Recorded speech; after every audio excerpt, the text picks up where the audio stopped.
up, movie nerds? Welcome back to the Movie Nerd James YouTube channel for a new podcast episode for my favorite films at the halfway point of the 2026 movie year.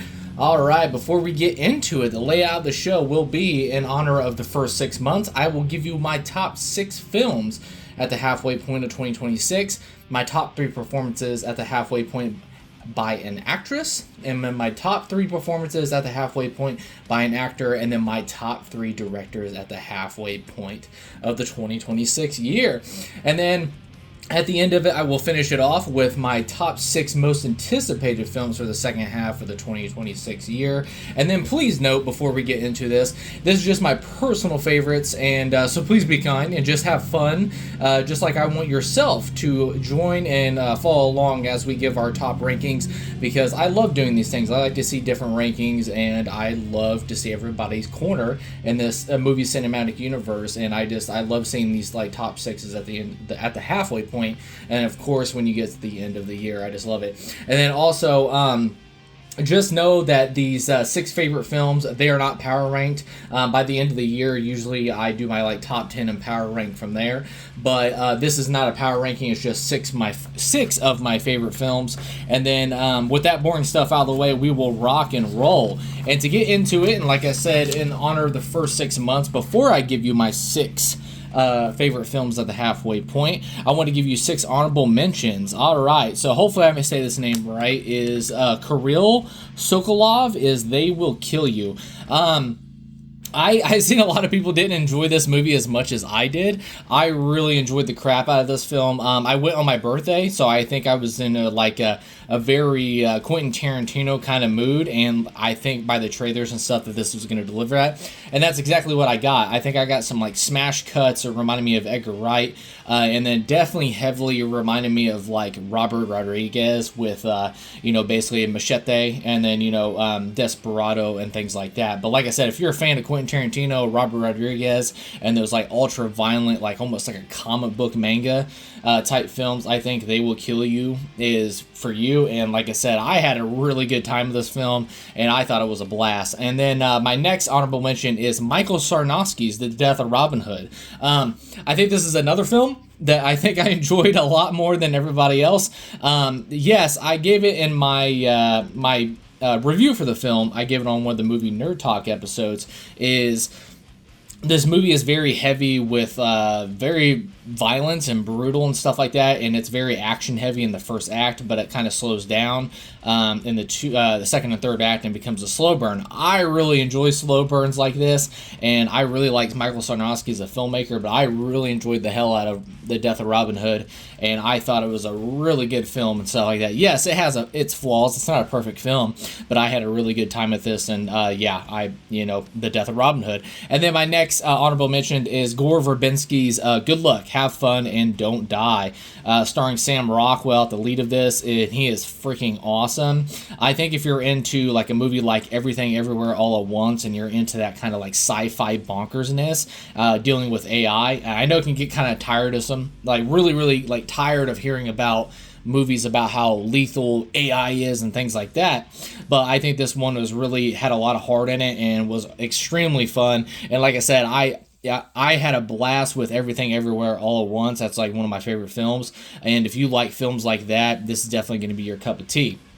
And then next I have is Toy Story 5. You want to talk about a film that I thought was very unnecessary, just like I thought 4 was. I wasn't a big fan of Toy Story 4, but I'm a big fan of Toy Story 5. I thought this was really good, and I think it was very emotional in the subject matter, and trying not to get into spoilers and stuff like that, but I think it tackled a lot of stuff to do with like cyberbullying, and then also like the digital restrictions, like with kids with iPads and stuff like that how much it affects your social skills with other kids. And I thought it was really well done. I got emotional at a couple moments, and I had a really good time. I was very impressed. I was like, is this another unnecessary like Toy Story 4? And I was proven wrong. I had a really good time with Toy Story 5. And then next we have Dead Man's Wire with Bill Skarsgård at the lead of this. Dead Man's Wire, Dead Man's Wires himself to a mortgage banker that he has been done wrong by.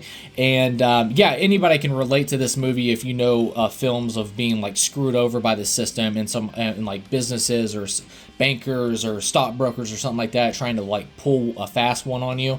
And I think a lot of people can relate with that, with these greedy pigs.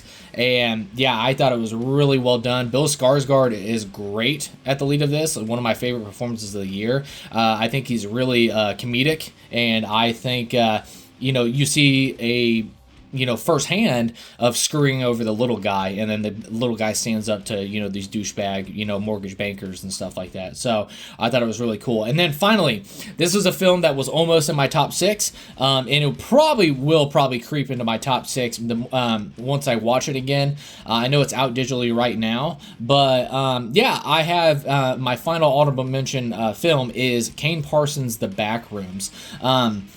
I really like this film, and at 20 years old, like Kane Parsons, I was absolutely blown away. I think everything that he's done with the web series on YouTube, he brought that over. And like I said, you can really see that Parsons is a special kind of talent on the rise. And like I said, I can't wait to see what he does next, which is probably going to be a sequel to The Backrooms. And I'm really excited about it. But like I said, finally coming in my honorable mentions, I had The Backrooms, which was almost in my top 6.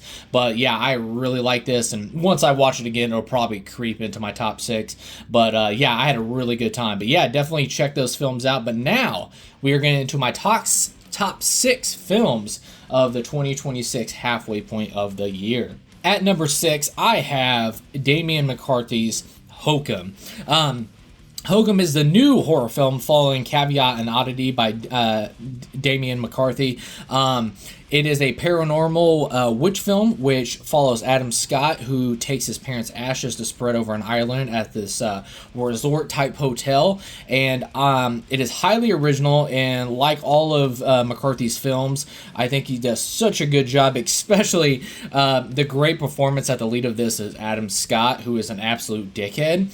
But I think it is so good exploring and peeling back the layers of this character. You end up rooting for him by the end of the film. And I think that is an incredible achievement by McCarthy, because I think he was an absolute dickhead, Adam Scott, at the beginning of this film.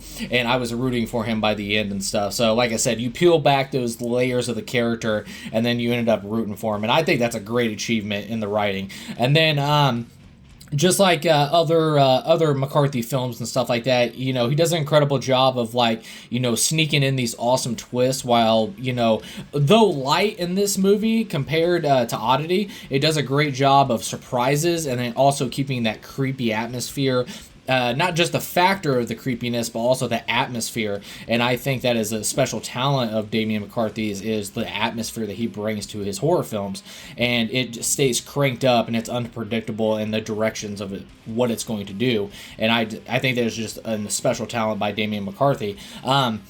The third act is a little bull rushed. I think it went through a little too quick and stuff like that, but I still think the landing is very solid and in its message and in the film overall, and I really freaking enjoyed the crap out of Hokum. I was really looking forward to this. I think this was on my list of most anticipated, because I really enjoyed Damian McCarthy, not only as a filmmaker, but the scripts that he writes for these. I think he is a great writer as well, not only behind the camera as well, on top of that.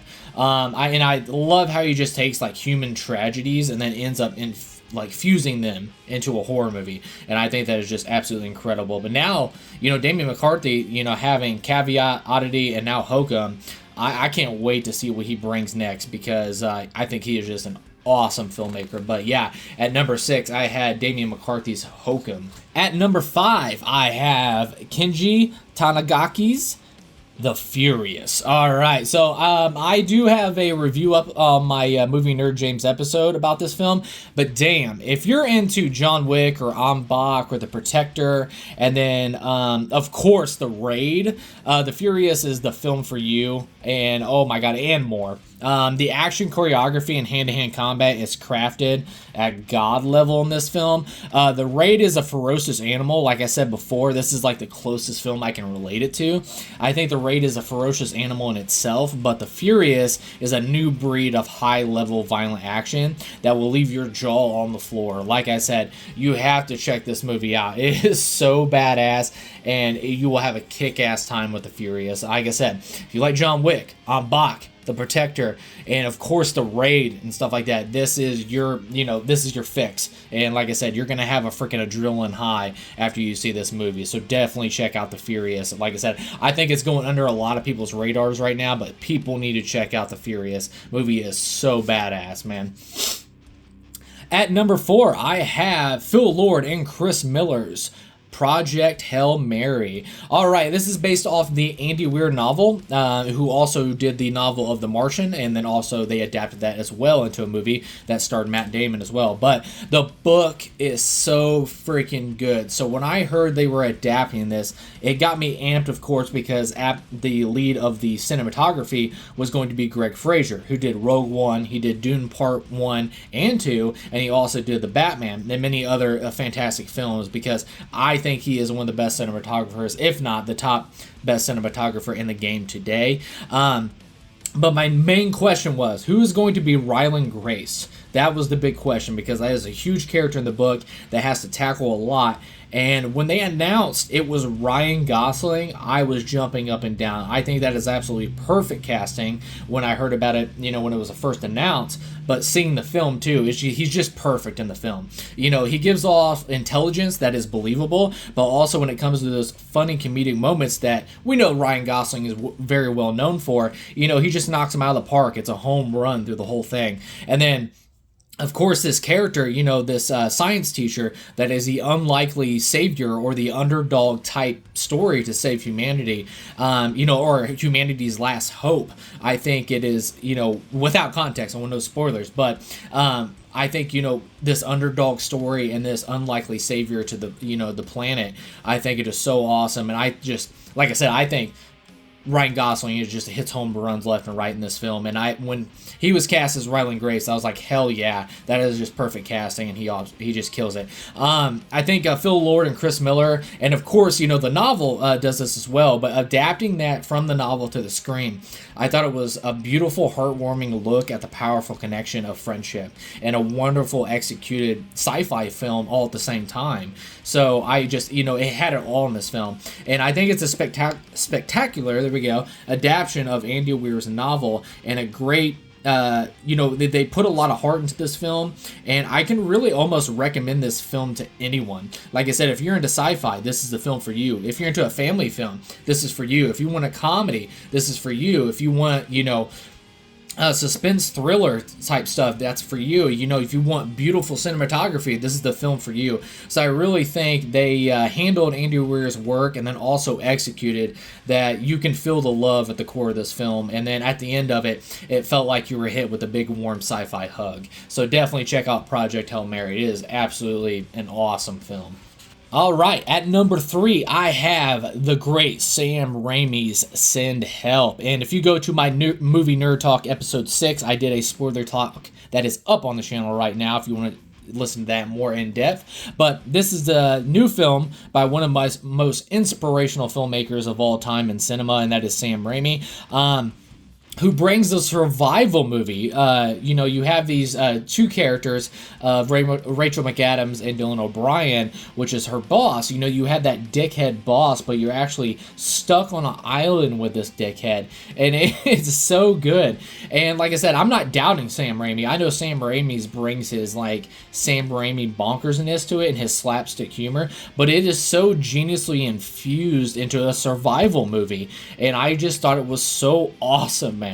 I just absolutely love this. Dylan O'Brien and Rachel McAdams, their chemistry is a blast to watch on screen. An incredible, fun switch of the power dynamics of the two. Seeing it in the office as the boss, and then when you get to the island and stuff like that, you see those incredible power dynamics been switched, and it's so incredibly fun. It is so incredibly heart pounding, and also with Sam Raimi, his slapstick horror is infused into it, and it just freaking works, man. It is so freaking awesome. And like I said, I was really happy to see Rachel McAdams in this under Sam Raimi's umbrella, because she just goes for it, man. She is absolutely incredible. Of course, she is the unhinged blast of this film, and I loved it.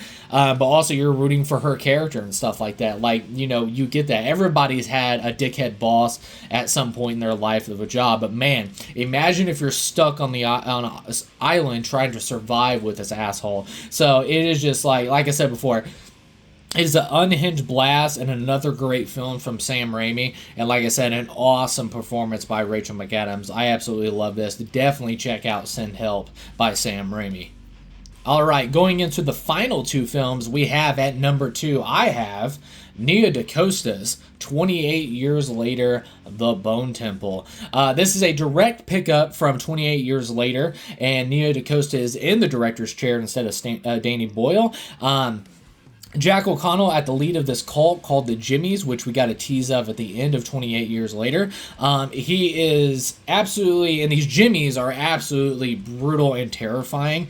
I said before, it felt like Stanley Kubrick went into the director's chair, and you have, you know, from A Clockwork Orange, you have the Droogs. You have this hyper and colorful, but something is very sinister and evil that lies underneath of these Jimmies. And like I said, they are brutal and terrifying. And then also in the film, we have Chu Lewis Perry, who plays Samson, the Alpha. He does an incredible job in this film, Lewis Perry does, because not without speaking words, he does so much through his body language and acting, and so emotional in his performance, again, without uttering a word. And just through his body language, I think he's so badass, but also at the same time, he's heartfelt in his performance, and I think that is an incredible achievement by Lewis Perry. And I threw roses at him, because like I said, it is incredible what he achieves just by his body language without uttering a word.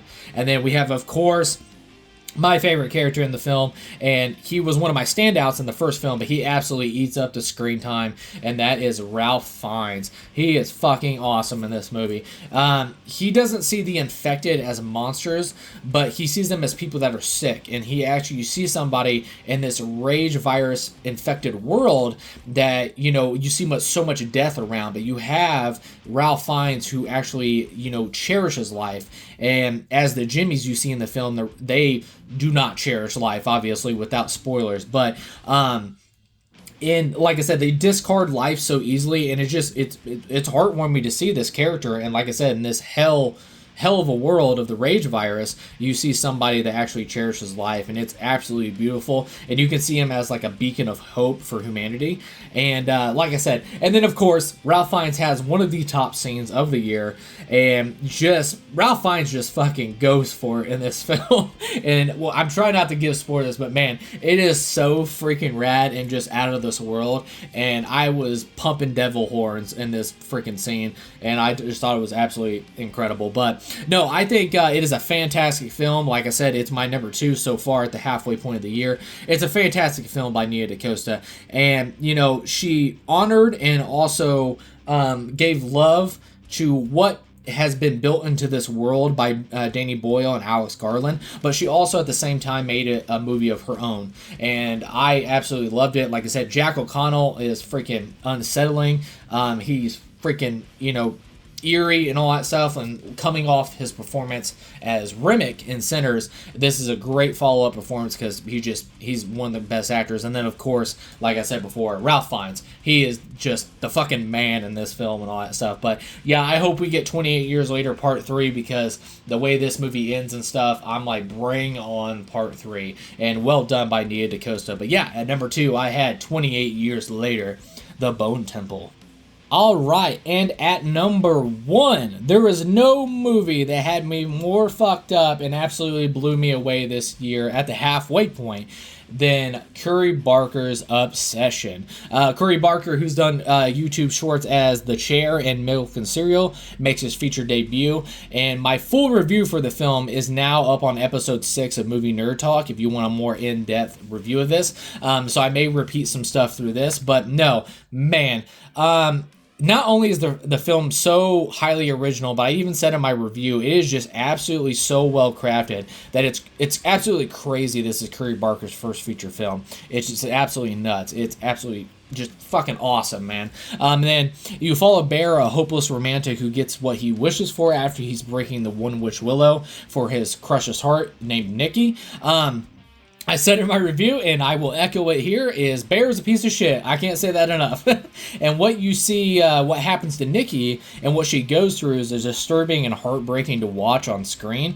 You watch this like tug of war inner fight for Nikki's soul by the Bear's hands with this, freaking wish, man. It's just crazy. And the best way I can explain it without spoilers was, like I said, is you see this tug of war and the inner fight for Nikki's soul, and it's absolutely incredible to watch. It's unnerving in parts. Its stress level is cranked to 100, and that is because at the lead of this is the performance of a lifetime by Indy Navarrete. She is absolutely incredible in this. You feel so terrible for her because she is first and foremost a victim, and you see this forced assault on her soul, and it's gut punching to watch, man. Like I said, with the Bears by Bear's hands with this wish, you see this forced assault on her soul, and it's freaking tragic to watch. In her performance, she is, like I said, the performance of a lifetime of being so terrifying and phenomenal. And then you see not just emotionally, but what she physically brings to the performance. And like I said, in my review, I said this is like some top level shit, on the level of like Mia Goth and Pearl. You have Toni Collette in Hereditary. Is when Freaky Nikki is unleashed, it is like some high level shit, and I hope a lot of people don't see just a crazy girl going crazy. I really hope to see how special of a talent Indy Navarrete is, because she is just out of this world. And like I said, when she is unleashed, it sucks the air out of the room, and you're holding your breath because you're so scared of her. And so much love is being thrown at Indy Navarrete, and I love that, and she deserves all the roses. And like I said, and what a Cinderella story of this film that just crossed as of now at $400 million plus at the box office. What a special film, and like I said, is undoubtedly one of the best films of the year. Definitely check it out. I think Curry Barker is a new voice to the horror genre, and I cannot wait to see what he does with Anything But Ghost that is in the can and filmed right now, and I can't wait to see who he brings to Texas Chainsaw Massacre. But like I said, do not walk, go sprint and see Obsession. I believe it's out digitally right now. Make sure you check out this film. Like I said, no movie had me more fucked up and blew me away more than Curry Barker's Obsession, and that's why it's at number 1 at the halfway point of the movie year of 2026. All right, so next I will give you my top 3 performances by an actor at the halfway point of the 2026 year. And at number 3, once again, this isn't a power ranking when I go through this of actor, actress, and director. This isn't a power ranking. It's just 3 of my favorites so far at the halfway point. So here we go. Top 3 performances by an actor. At number 3, I have Ryan Gosling in Project Hail Mary. Like I said, I think he was the perfect choice to be at the lead of this. And like I said, he is absolutely perfect in this film. Comedic, the intelligence that you have to bring to the character. And like I said, a character you can't help but root for. And then at number 2, I have Jack O'Connell in 28 Years Later, The Bone Temple. Yes, he is hyper and colorful and jumping around and looks crazy and stuff like that, but he is so unsettling, so unhinged, and so haunting in his performance. It is quite disturbing, and I think he does a fantastic job as Jimmy Crystal. And like I said before, coming off his performance as Remick as Sinners, Jack O'Connell is a very special actor, and he just absolutely blew me away in 28 Years Later, The Bone Temple. And speaking of 28 Years Later, The Bone Temple, I just got done gushing about him, but at number 1 right now at the halfway point, it was Ralph Fiennes, and he just goes all out in this film. He's so fucking awesome in 28 Years Later, The Bone Temple. Like I said, you see a man that cherishes life, and he's like a beacon of hope to go against this rage virus infected world. And once again, he doesn't see the infected as monsters. He sees them as sick patients, and he's trying to treat. And it's just absolutely a beautiful performance, and I just in a fucking devil horns pumping way, he just gives one of the best scenes of the year. Oh man, so yeah, and then so there you have it. My three favorite performances by an actor: Ryan Gosling, Jack O'Connell, and Ralph Fiennes. All right, so my top three performances by an actress at the halfway point of 2026. I have at number three, I have Emily Blunt in Disclosure Day. Disclosure Day didn't quite work for me, but Emily Blunt's amazing performance definitely worked with me. You see all this chaos like hit her character in the film, and you see her speak different languages, and like I said, being so emotionally overwhelmed with what is happening with her in this film without context. Emily Blunt's just one of the best working in the game, and like I said, she is just phenomenal in Disclosure Day, and she was just definitely the MVP of that film, and her performance was just a juggernaut performance. That's all I can say. And of course, at number two, I just got done gushing at her, was Rachel McAdams in Send Help. She is wild and comedic, and like I said, I hope she sticks with comedy, because I seen her in Game Night, and I think her comedic chops is top tier, and she just proves that in Send Help. She is absolutely hilarious in this, but also she's very unsettling and haunting. Like I said, she's very scary, and like I said, to be able to flip that switch, Rachel McAdams is absolutely amazing in that film. And then of course, at number one, at the halfway point of 2026, performance by an actress I have is Indy Navarrete in Obsession. It is a special performance. All the roses need to be chucked to her. She is an absolute juggernaut, freaking out of this world performance, and everything that the character has to tackle physically, emotionally, whatever you have to have in the tool belt to achieve what she did in this, she just freaking knocks it out of this world. And she is absolutely amazing. Like I said, Obsession, check Indy Navarrete. Like I said, she's getting Oscar buzz right now, and deservingly so. I think she's the front runner to win right now. So but hell yeah, man, Indy Navarrete.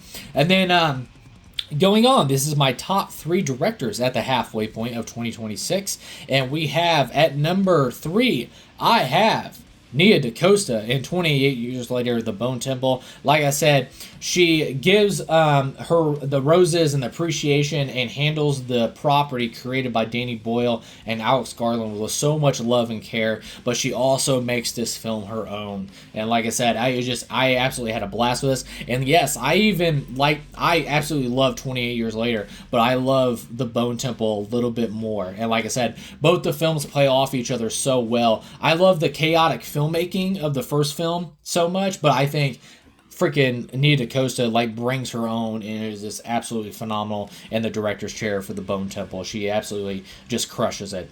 And then of course at number two, I have Sam Raimi for Send Help. Like I said, Sam Raimi, bringing his slapstick comedy is just so awesome, and how he infuses it into a survival film is just absolutely awesome. Like I said, he's done westerns, comic book films, horror films, comedic horror films, freaking medieval times with Army of Darkness. It's just and then he goes into a survival film and still brings that slapstick genius comedy, and it's just absolutely incredible. And like I said, Sam Raimi's the fucking man. And then at number one, at the halfway point of 2026 of my directors, I of course have Curry Barker for Obsession. Just an incredible debut, a great Cinderella story of how much this film was made on a $750K budget, and it's crossed $400 million at the box office.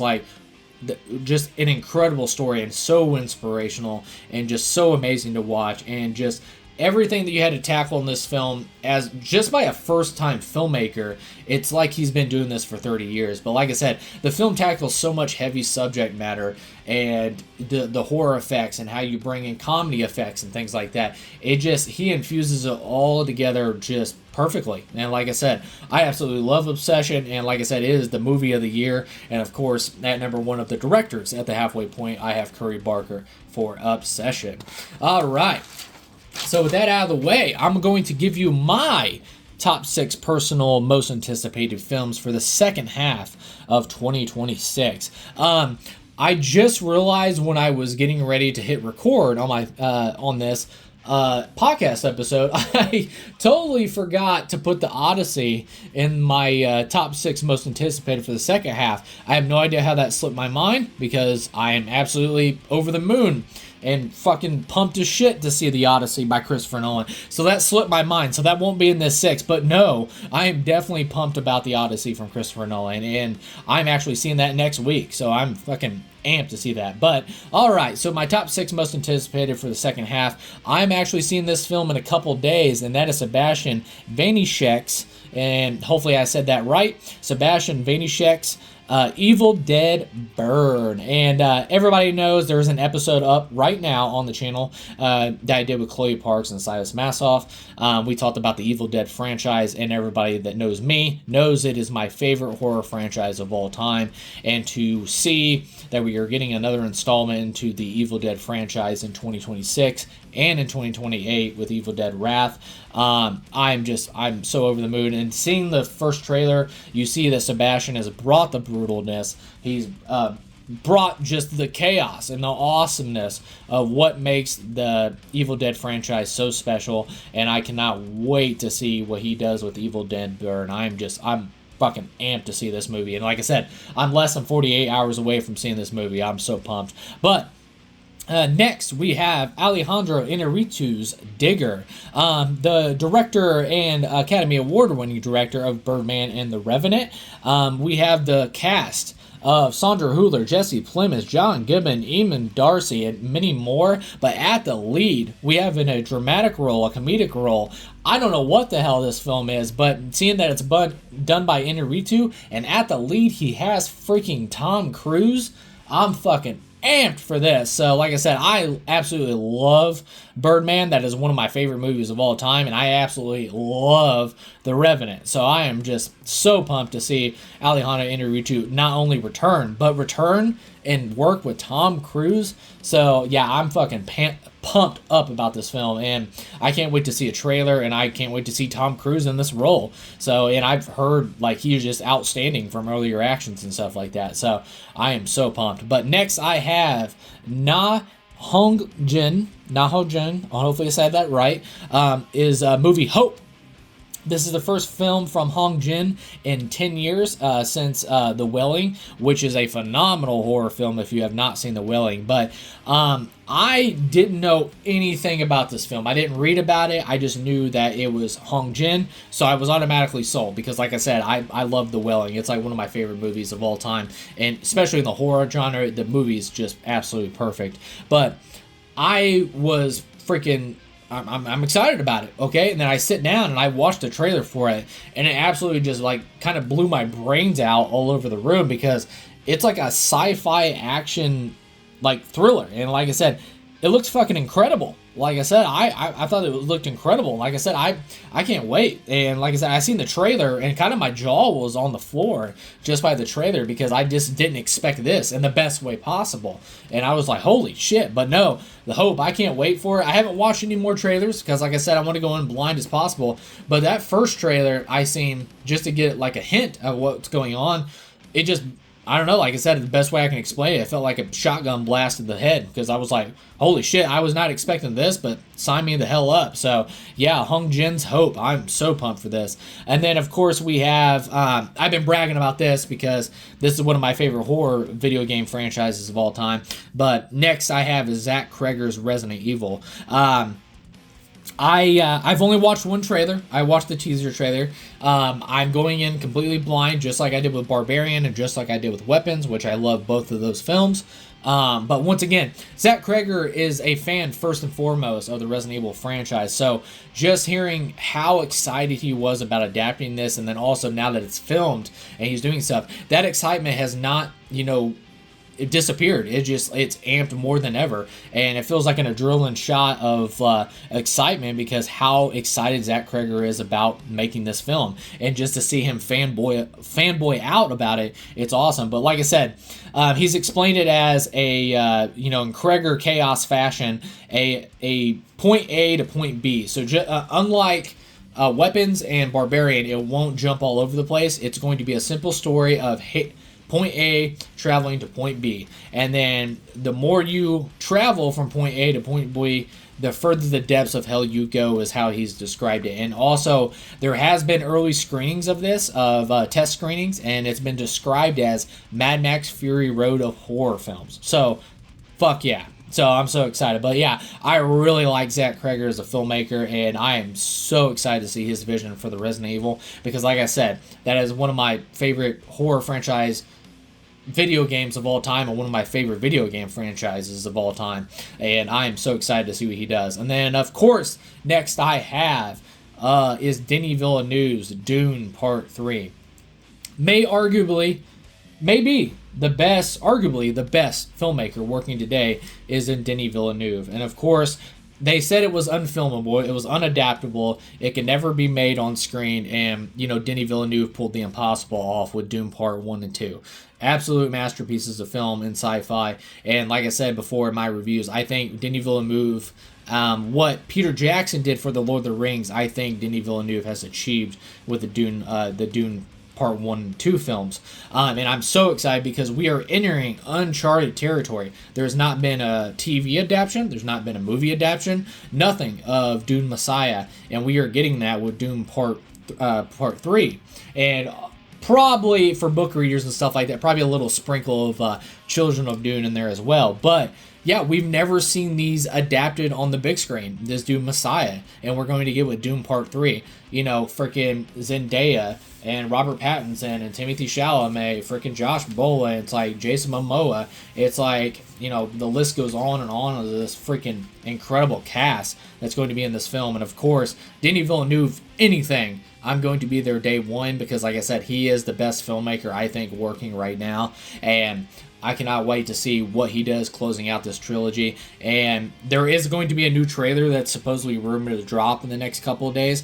But just by the first trailer I've seen, I'm just like, yeah, I'm fucking sold, man. And Linus Sandgreen on the cinematography, it looks absolutely gorgeous. And I can't wait, man. I gotta shut up because I'll talk about Dune, anything Dune to do with Dune. I'll talk all day about it. But finally, for my top 6 most anticipated films for the second half of 2026, this is one of my favorite filmmakers working right now, and that is Robert Eggers and his new film coming out on Christmas Day, and as Werewolf. The trailer for the film is out now, and I've seen all I need to see, and I will not watch another trailer. I'll probably look at, read articles. I'll probably, listen to interviews and things like that, but I will not watch any more trailers. I'll look at new photos, of course, and everything like that. But I'm sold, man. Jaron Blasky and Robert Eggers reteaming after they've done The Witch, The Lighthouse, The Northman, Nosferatu, and now Werewolf. It is absolutely, I thank the movie gods every day that Jaron Blasky and Robert Eggers met each other, because you're about to see, and just by the trailer we've seen, that you're about to get a visual feast for the eyes. And oh my god, I just love that these two, and I'm alive to see these two making films together, and I cannot wait. But like I said, Lily Rose Depp, Aaron Taylor Johnson is also in the film, and they look amazing. The first look thing, just goosebumps to the core of my soul. I am just so pumped for Werewolf. And like I said, but yeah, my top 6 most anticipated films at the second half of 2026, of course, sneaking in here is Christopher Nolan's Odyssey, because I'm very excited about that. But for some reason I didn't put it on the list. I don't know what the hell I was doing. And then of course we have Sebastian Vanecek's Evil Dead Burn. You have Alejandro Inarritu's Digger, Na Hong Jin's Hope, Zach Cregger's Resident Evil, Denis Villeneuve's Dune Part 3, and of course, Robert Eggers' Werewolf that comes out on Christmas Day. But there you go, guys. Like I said, I wanted to get together real quick and throw this together. But tell me, what is your top 6 favorite films at the halfway point of the 2026 movie year? Let me know down in the comments below. And let me know your top 3 performances by an actor and your top 3 performances by an actress in the comments below. And then your top 3 directors at the halfway point of 2026. And of course, in the second half of 2026 of the movie year, what is your top 6 most anticipated films for the second half? Let me know in the comments below so we can actually, as a movie nerd community, put these movies on our radar to check out. And like I said, the second half of 2026 is an embarrassment of riches, and I'm so excited. And like I said, what a great first 6 months of 2026. It's been a blast, and I cannot wait for this second half. So I'm pumped up. But as always, guys, thank you for joining me for this podcast episode, and I hope you enjoyed. And as always, take care of yourself, take care of each other, and we'll see you later, movie nerds.